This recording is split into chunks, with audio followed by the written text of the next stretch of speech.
doesn't get talked about enough when it comes to FND, and I don't know that I've heard anybody talk about this, is the number of tracks that you can run at the same time in your brain before you start having symptoms. So for example, before I ever had FND, I was able to work on my schoolwork when I was, I think, getting a master's degree or maybe a bachelor's. I did both online, and I could also listen to like a show at the same time, plus maybe I was doing this in the living room, and so there could be household or whatever else going on at the same time. That's 3 different tracks in my brain that I could handle before I got sick.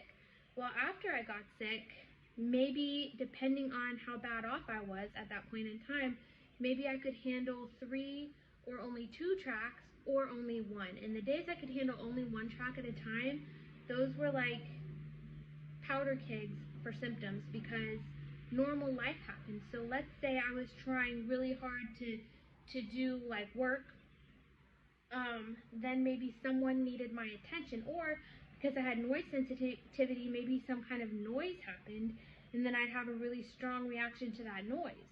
Like for example, one time I was trying to walk down the hallway, and I had my back to the living room, so walking was my 1 track. I was on a mission to walk probably from the bathroom or the kitchen back to my bedroom.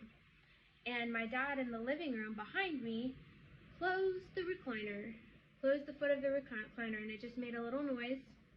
Boop. You know how recliners do.